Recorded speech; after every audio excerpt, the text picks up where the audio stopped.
नमस्कार साथियों, आपका स्वागत है आपके अपने YouTube चैनल संस्कार चैनल पर। और आज हम सब बात करने वाले हैं बीएड वालों के लिए, जिसका पेपर थर्ड है। चाइल्डहुड एंड ग्रोइंग अप में हम बात करेंगे पिछड़े बालक से आप क्या समझते हैं, आप इनकी शैक्षिक व्यवस्था किस प्रकार करेंगे। पिछड़े बालक वह होते हैं जो किसी तथ्य को बार बार समझाने के बावजूद नहीं समझ पाते। वह औसत बालकों के समान प्रगति नहीं कर पाते। ये बालक पढ़ने लिखने में कमज़ोर होते हैं तथा कई बार असफल होते हैं, जबकि मानसिक रूप से ये सभी बालक शैक्षिक पिछड़ेपन के शिकार होते हैं। दूसरे शब्दों में, जो बालक व बालिका अपनी कक्षा में औसत बालक व बालिकाओं से पीछे रह जाता है, पिछड़ा बालक कहलाता है। बर्टन के अनुसार सामान्यतः पिछड़े बालक का प्रयोग उन बालकों के लिए होता है जिनकी शैक्षिक उपलब्धि उनकी स्वाभाविक योग्यताओं के स्तर से कम हो। सोनेल के अनुसार पिछड़ा बालक वह है जो अपनी आयु में अन्य बालकों की तुलना में अत्यधिक शैक्षिक दुर्बलता का परिचय देता है। सिरिल वर्ल्ड के अनुसार पिछड़ा बालक वह है जो अपने विद्यालयी जीवन में अपनी कक्षा से नीचे की कक्षा से उस कार्य को ना कर सके जो उसकी बालकों के लिए सामान्य कार्य है।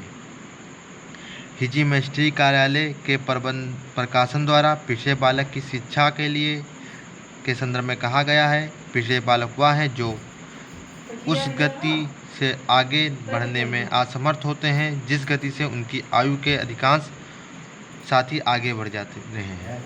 उपयुक्त परिभाषाओं से यह विदित होता है कि पिछड़ा बालक अपनी आयु के समान बालक से पढ़ने लिखने में पीछे रहता है। प्रायः अधिकांश मनोवैज्ञानिक 85 से कम बुद्धि लब्धि वाले बालक को पिछड़ा हुआ बालक मानते हैं। बार्ड के अनुसार ऐसे बालक जिनकी 85 से कम शैक्षिक उपलब्धि का शिक्षा अंक होता है, वे पिछड़े बालक कहलाते हैं। पिछड़े बालकों की शैक्षिक व्यवस्था। पिछड़े बालकों के लिए निम्नलिखित तरीके से शैक्षिक व्यवस्था की जानी चाहिए। विशिष्ट विद्यालयों की स्थापना। पिछड़े बालक की शिक्षा के लिए विशिष्ट विद्यालयों की स्थापना की जानी चाहिए। ऐसे बालकों में पिछड़े बालकों की अपनी कमियों का कम ज्ञान होगा और वे अपने सामान्य बालकों के समूह में अधिक सुरक्षा का अनुभव करेंगे। प्रोप्राइटर उदय शंकर के अनुसार, यदि पिछड़े बालकों को सामान्य बालकों प्रोफेसर उदय शंकर के अनुसार यदि पिछड़े बालकों को सामान्य बालकों के साथ शिक्षा दी जाएगी तो वे पिछड़ जाएंगे। विशिष्ट विद्यालयों में उनको अपनी कमियों का कम ज्ञान होगा और वे सामान्य बालकों के समूह में अधिक सुरक्षा का अनुभव करेंगे। ऐसे विद्यालयों में उनके लिए प्रतिद्वंद्विता कम होगी और वे प्रोत्साहन अधिक होगा। विशिष्ट कक्षाओं की स्थापना। बालकों के पिछड़ेपन को दूर करने के लिए विशिष्ट कक्षाओं की स्थापना की जानी चाहिए। इन विशिष्ट कक्षाओं के संबंध में स्टोन्स ने 3 सुझाव दिए। इन बालकों में 20 से अधिक छात्र नहीं होने चाहिए। यह कक्षाएं भिन्न भिन्न विषयों की होनी चाहिए। जिन विद्यालयों में इस प्रकार की कक्षाओं के लिए स्थान नहीं, उनमें 1 या 2 कक्षाओं को चलाने की व्यवस्था की होनी चाहिए। विशिष्ट विद्यालयों का संगठन। बालकों के पिछड़ेपन को दूर करने के लिए कुप्पूस्वामी का विचार उल्लेखनीय है।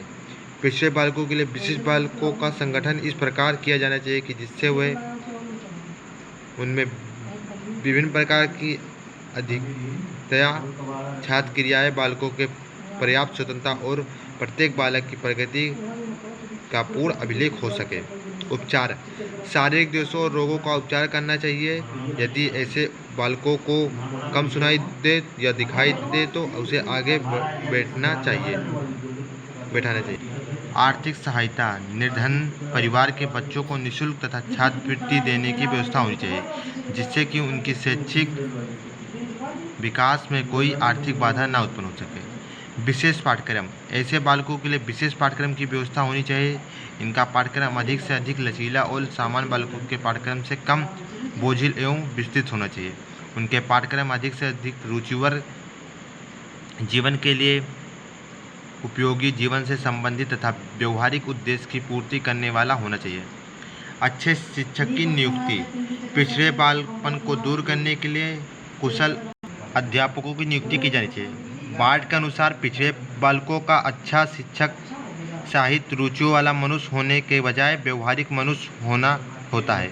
उसकी रुचियों पुस्तकीय होने के बजाय मूर्त होती है और उनमें शारीरिक कार्य करने की योग्यता होती है। प्रत्येक विद्यालय में पिछड़ापन एक अति गूढ़ समस्या है। शिक्षक प्रायः इस समस्या का अंत बालक पिछड़ा है या कहकर अंत कर देते हैं। यह आवश्यक है कि पिछड़ेपन के कारण बालक को मंदबुद्धि ही है, अतः पिछड़ेपन के अन्य कई कारण हो सकते हैं। पिछड़े बालक वह होते हैं जो किसी तत्व को बार बार समझाने के बावजूद नहीं समझ पाते। वह औसत बालकों के समान प्रगति नहीं कर पाते। ये बालक पढ़ने लिखने में कमज़ोर होते हैं तथा कई बार असफल हो जाते हैं। इसी शब्दों में जो बालक या बालिका अपनी कक्षा के औसत अंक बालक या बालिकाओं के पीछे रह जाता है, पिछड़ा बालक कहलाता है। पिछड़े बालक में पाए जाने वाले प्रमुख विशेषताएं निम्नलिखित हैं। यह बालक अपनी उर्ग बालकों की तुलना में शैक्षिक दृष्टि से काफ़ी पिछड़े हुए होते हैं। पिछड़े बालकों को सीखने की गति काफ़ी मंद होती है। यह बालक जीवन में निराशा का अनुभव करते हैं। इन बालकों की बुद्धिलब्धि प्रायः सामान्य बालकों से 75 से 90% होती है। ये बालक समाज विरोधी प्रवृत्तियों की ओर उन्मुख होते हैं। इन बालकों में दूरदर्शिता की कमी पाई जाती है। इन बालकों में मानसिक रूप से अस्वस्थ और असमयोजित व्यवहार को प्रदर्शित करता है। ये बालक शीघ्र निर्णय नहीं ले पाते। इन बालकों के मित्र सीमित होते हैं तथा ये बालक अंतर्मुखी व्यक्तित्व वाले होते हैं। इन बालकों में अधिक समय तक एकाग्रता नहीं पाई जाती। ये बालक अपनी आलोचना सहन नहीं कर पाते। ऐसे बालकों में समान शिक्षण विधियों द्वारा शिक्षण ग्रहण करने में विफल हो जाते हैं। ऐसे बालक सामान्य विद्यालय के पाठ्यक्रम से लाभ उठाने में असमर्थ नहीं होते। ऐसे बालक वातावरण के साथ समायोजन स्थापित करने में विफल पाए जाते हैं। ऐसे बालक विद्यार्थी कार्यक्रमों तथा सामाजिक क्रियाकलापों में भाग लेने में असमर्थ दिखलाई पड़ते हैं। अगर आप सभी को हमारा चैनल अच्छा लगा तो प्लीज़ चैनल को लाइक, सब्सक्राइब और शेयर कीजिए। हम आपके लिए डेली क्लास लाते रहेंगे और आप हमारे टेलीग्राम से भी जुड़ सकते हैं, जिसका लिंक हम डिस्क्रिप्शन बॉक्स में दे देंगे। Thanks for watching.